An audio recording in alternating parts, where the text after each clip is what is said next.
So this is those are my current publications, including a couple of cartoon books, and this is the New Economics, and the two websites supporting my Patreon website, of course, which is where I publish most of my work and where I'm supported, and then the Prof. Steve Keen website, which has got a role in the Minsky as well. And what I pretty much ask in the book is a bit of an inversion of the question that was asked by Veblen in one of the previous centuries, the end of the 19th century. Why is economics not an evolutionary science? What I'm asking in 2022 is, why is economics neither a science, nor evolutionary, nor truly revolutionary? And part of the reasoning I go through in the book is that it doesn't undergo scientific revolutions. Practitioners of neoclassical economics will regard rational expectations of a revolution. That's basically window dressing on the same paradigm. They all accept exactly the same paradigm we saw back with Jevons and Walras and Marshall back in the late 1800s. And if you look at Thomas Kuhn's structure of scientific revolutions, what he sees a genuine science going through is a period of normal science where accepted ideas are extended. Then you hit an anomaly. The anomaly is resolved by a revolution, which changes how you consider the science to be. So, for example, in physics, the quantum mechanical revolution overturned the previous Maxwellian vision, which saw energy as being continuous. Suddenly we have energy coming in discrete units called quanta.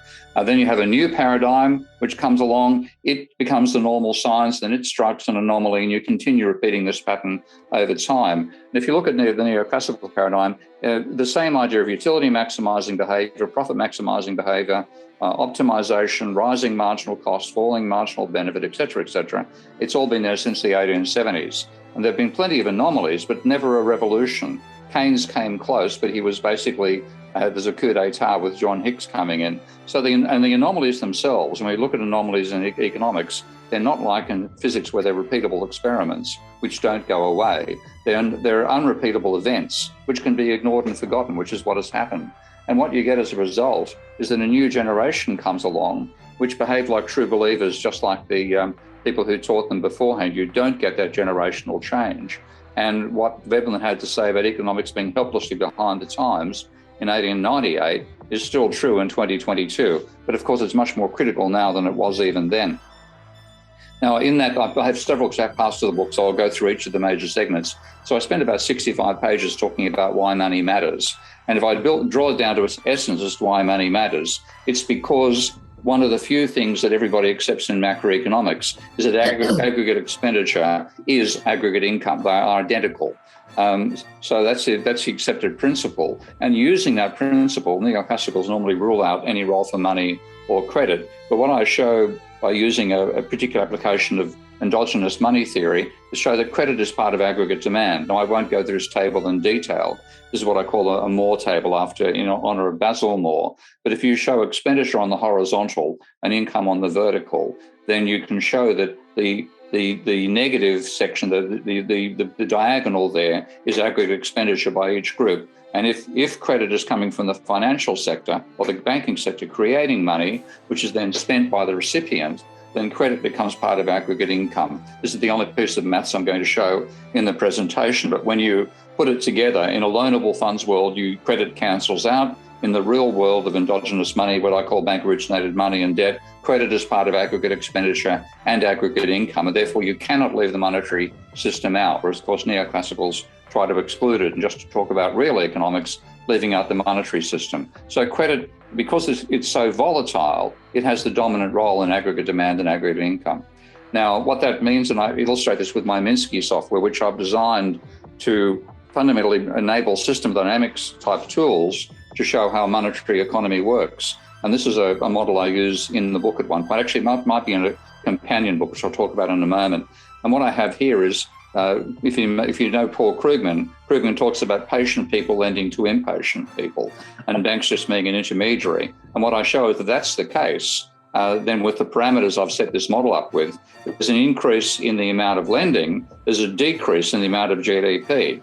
Now, then very quickly, and it takes me about 30 seconds to make this change, but just what I first emphasize, debt and GDP move in opposite directions in this model, and there is no change in the amount of money. The money is the black line there.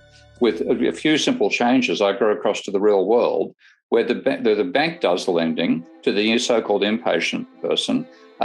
There's no role for the patient person or for reserves in the whole lending process. And what you find is simply with that structural change, lending and GDP move in the same direction, and changing the amount of debt changes the amount of money. So it's a fundamental change in how we think about the world when you bring in the role of credit and money, as post-Keynesian economists have been arguing for decades. So it is a complete transformation of macroeconomics to bring that in, and credit plays an essential role because it is so volatile. And I always go back to Bernanke dismissing the role of credit in the explanation of the Great Depression. But if you take a look at data, which actually was available to Bernanke when he wrote that book, you look at the unemployment rate and credit, which is the annual change in private debt, over 1920 to 1940, you find a minus 0.81 correlation between the two. Call me picky, but I think that's a bit different from zero. So it is a significant macroeconomic impact, and it's even more obvious when you take a look at the period from 1990 to 2015 that show rising credit meant falling unemployment and vice versa. Enormous correlation of minus 0.93.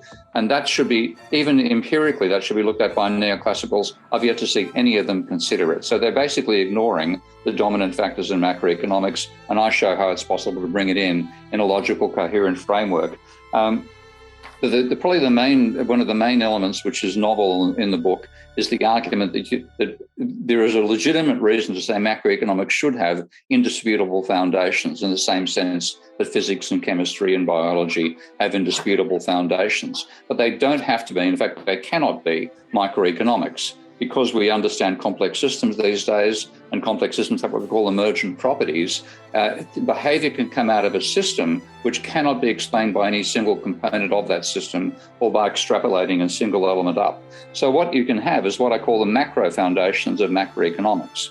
I don't put any maths in the textbook, but I show that if you take the employment rate, the wages share of GDP, and the private debt ratio, and differentiate them with respect to time, you get three strictly true dynamic statements.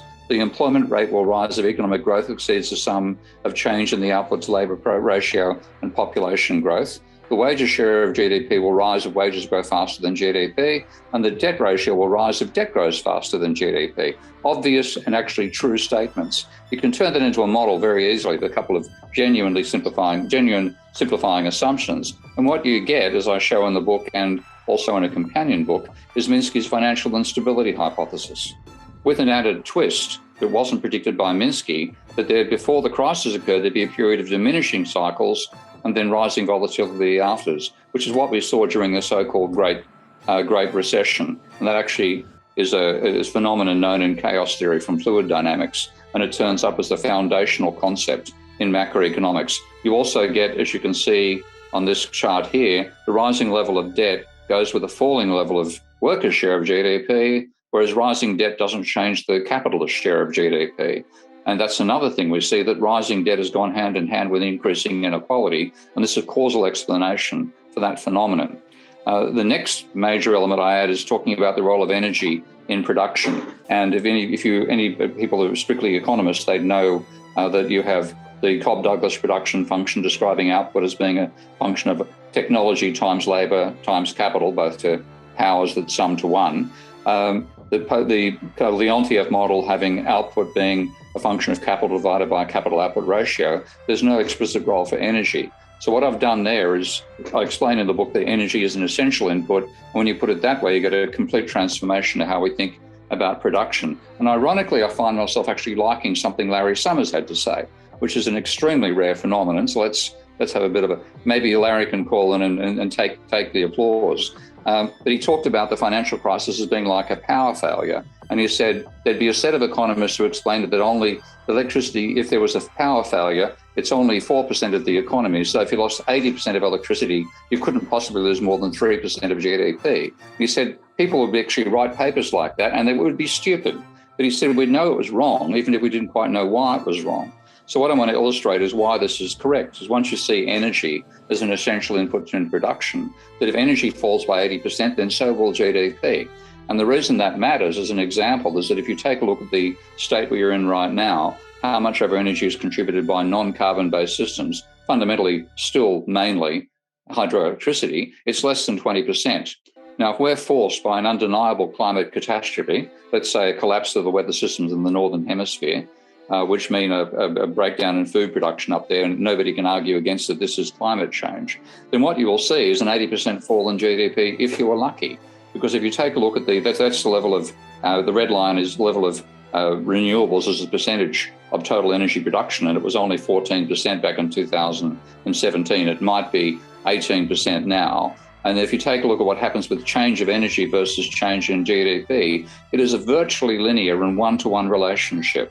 So if there's a fall in energy, there will be a huge fall in GDP. But because economists ignore it, they've completely ignored climate change, or they've totally misunderstood climate change. And I frankly think they're going to be guilty of ecocide. I think mainstream economists that have been involved in this work deserve to be prosecuted for ecocide once that's made into an actual crime, as much as anybody in Exxon or the coal companies will be deserve to. Because if you read Nordhaus, he says things like this, and this is still how they think: it is difficult to find major direct impact on manufacturing, mining, utilities, finance, trade, and most service industries over the next 50 to 75 years. That's because they can imagine you can produce output from those industries without energy as an input.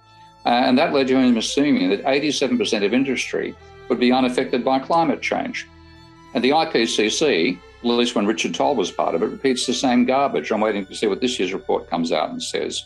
But here there's a frequently asked question: are there economic sectors vulnerable? And they say manufacturing and services take place in controlled environments and are not really exposed to climate change.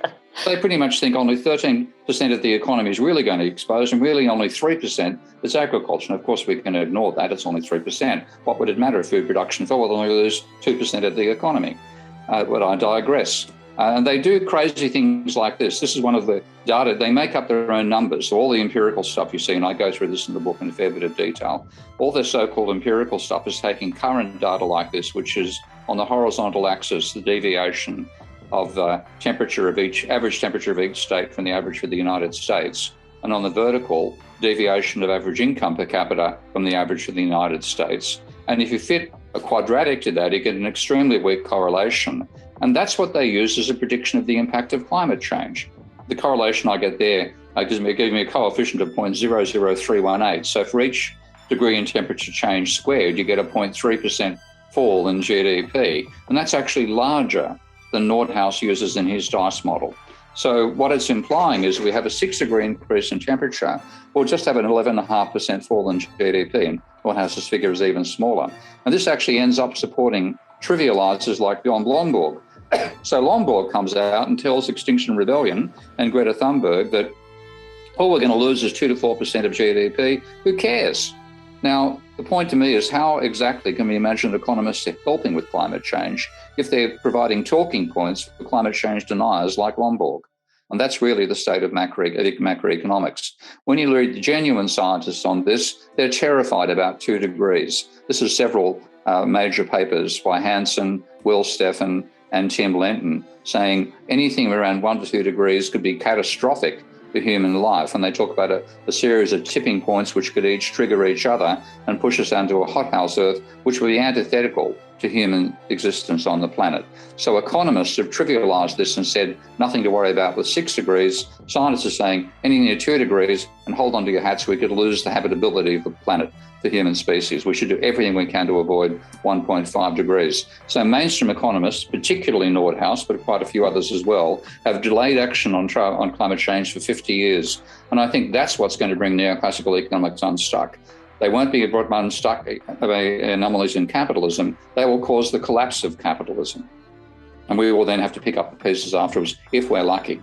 Now, and then why do they do it? Well, they start from being denialists. This is some quotes. I think the real starting point they have is that capitalism is such a flexible economic system. Just look at our supply and demand curves. They can move really easily all over the blackboard. So the economy does the same thing. Isn't it hunky-dory? And therefore, capitalism can't be an existential threat. That's how they start thinking about it. And these are some quotes from this literature, which is just breathtaking. Human societies thrive in a wide variety of climatic zones. Yeah, that's the current climate. That's not the one we're causing. Non-climatic variables swamp climatic considerations. That's your starting point. And most of the respondents, who are mainly neoclassical economists, 3 degrees warming would be small potatoes. And one of them, I'm sure this is Larry Summers, it takes a very sharp pencil to see the difference between a world with and without climate change or with and without mitigation. And that's the mental framework they're bringing to the picture. And because the politicians listen to economists and are only trained by it, that's what they actually believe. But in the same paper, there are 3 climate scientists interviewed among these 19 people in the so-called expert survey. One of them refused to answer the question, saw them as absurd. The other 2, in all the scenarios they were given, had estimates of damages 20 to 30 times higher than the economists were looking at. So we're talking about an order of magnitude, maybe 2 orders of magnitude more damages coming out of climate change than economists are talking about. Whereas economists are saying the impact of climate change will be small relative to virtually anything else you can name.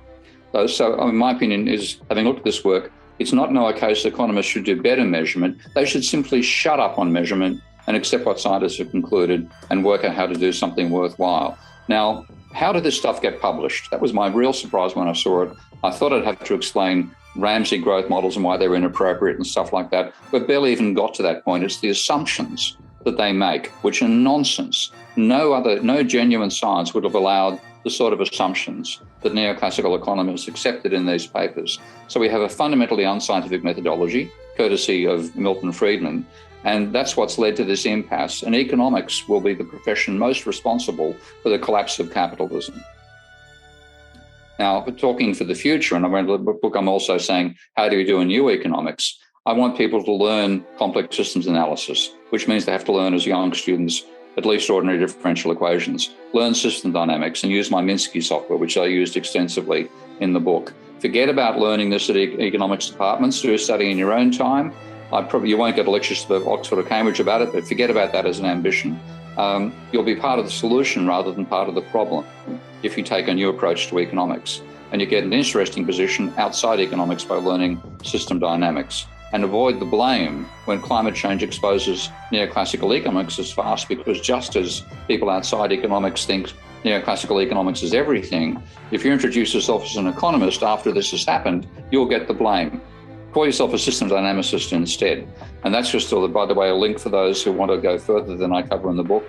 The book deliberately is written to be accessible to a non-technical audience. It's still a fairly technical book, but there are no equations in it. I've got a free book on that page, which is about 250 pages worth, explaining Minsky and going into much more technical detail. So I'd love to have students take a look at that. And that will do me for my presentation.